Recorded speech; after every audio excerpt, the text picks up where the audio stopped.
We're back, and now we're going to hear from Rachel and Christopher about how they feel their changes with disability for them.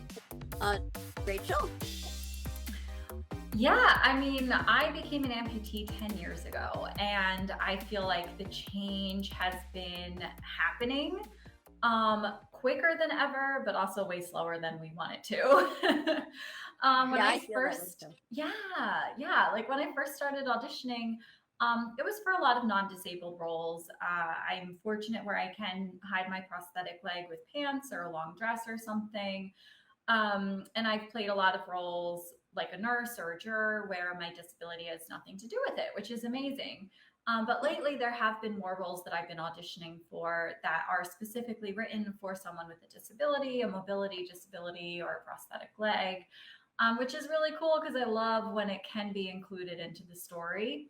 But I have found that like a lot of those disability specific roles, especially when it comes to prosthetic legs, have mostly been for military roles or just people who are very like, I stand up to authority and I'm angry, and that's not me.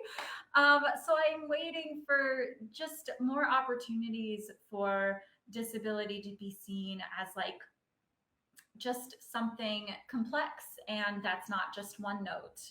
And I feel like a lot of times when there are complex roles with disabilities, they go to non-disabled actors, which is beyond frustrating, right? So yeah, it's horrifying. Like there was going to be a show, a movie by J.J. Abrams about Virginia Hall, who was an incredible World War II spy and wears a prosthetic leg. And he tapped Daisy Ridley to play her without even considering other, people with disabilities to play this iconic disabled role. So I think there's a long way to go. Like disability is still sort of out of mind, out of sight. But we're getting there. We're like trudging ahead, Just the other day I was in the dog park and a woman like commented on my leg and she was like, "Oh, I love the sparkles." And I was like, "Thank you." And it's nice to see that like the more disability representation we have that's authentic on TV and film, the more comfortable people are in society with accepting disability and acknowledging disability. And I think that's so important that, the two are so intertwined. So the more authentic representation that we have, the better the world will be. Yeah. I feel like if there was more opportunity for us to meet like some directors, some producers, and they can get to know you, and then they won't be so fearful, or they would get to know you and know, hey, this is possible and I can work with these people or this person. How about you, Christopher? I feel that when we look at this, it's really just a matter of kindness and a piece of education and acceptance. When I met Tracy, for example, I had a lot of questions, and she kind of looked at me and was like, "No, you can ask them." And as I've said to her, I'm very frank with my questions sometimes. And I feel that's kind of what we're missing is this. We're taught not to ask questions. We're taught not to approach. We're told, no, leave them alone. They have a hard enough time, or they need to be treated different. And it's really this turn that we're able to actually approach somebody and say, "Oh, okay, hey, I like the sparkles on your leg," or "Do you need a hand with this?" And it just seems to be that educational piece. And for myself, I've taken it upon myself, and I encourage everyone to, is I have invisible disabilities. And for me, I always ask people, "Hey, could you repeat that? Or can you say that again a different way?" And where before I would sit there and just struggle through it, I'm now throwing my hand up saying, "Hey guys, I don't understand what's going on here. I need you to take some more time with me." And doing that has made, I'll say, people coming up and being a little bit more friendly and approachable with how they're choosing to communicate or the questions they want to ask. So I think just that open kindness of education is really what we need to be. It needs to be a larger push. It's true. And we have such a different point of view on our stories and just what we've been through that it gives a different look. It gives a different perspective. And a very heartfelt perspective. And I really think it needs to be heard. And the perspective is very authentic, genuine, and true.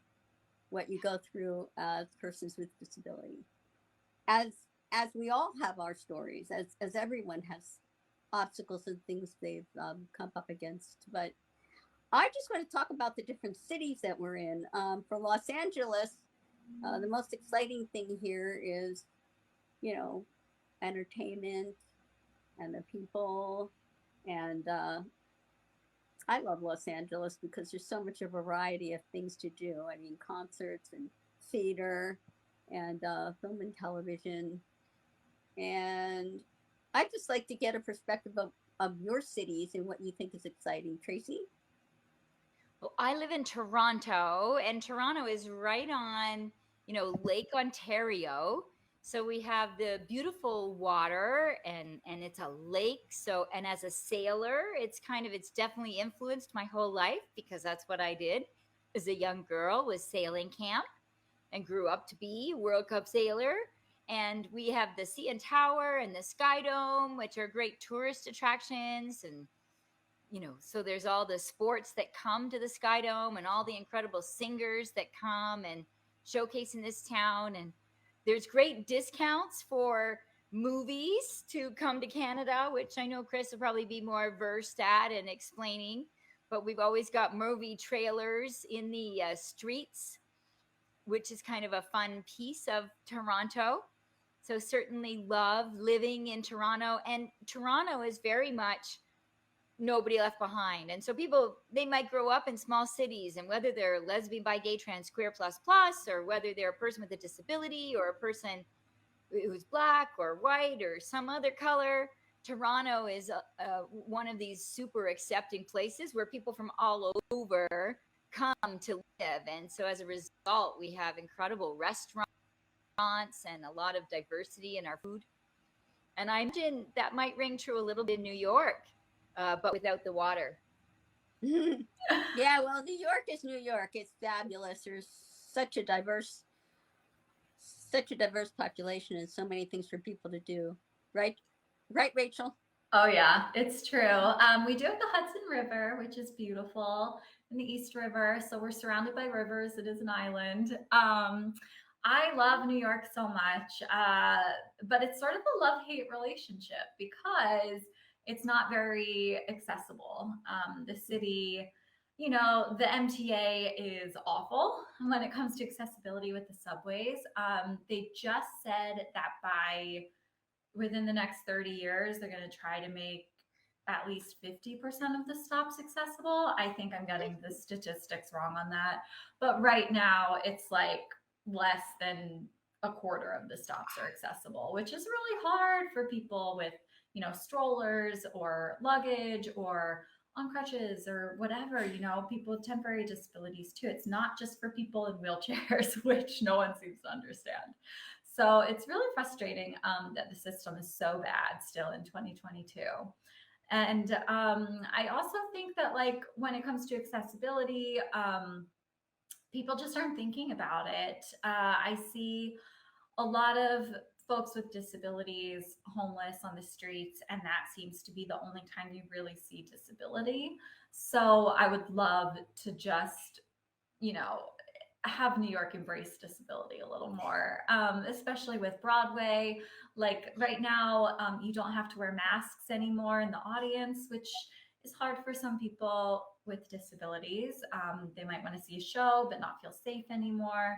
So yeah, I think we've got a long way to go in New York, but I love being here because of Broadway. I love musicals and plays, and I was just in an off-Broadway play. And I love the food scene. I'm a total foodie. And I think it's like the most amazing city in the world, but there's a lot of work to do when it comes to accessibility and making it a priority because it's not right now. I see. Yeah. And Chris, real quick, how about you with Halston? I'm in Halton Hills. Historically, it was a little farm community that grew up to be suburbs and the little town that can. In terms of the accessibility around it, we do a really good job here. There's always room for improvement, but certainly from Toronto and New York, I think we're ahead of the curve with that piece of it.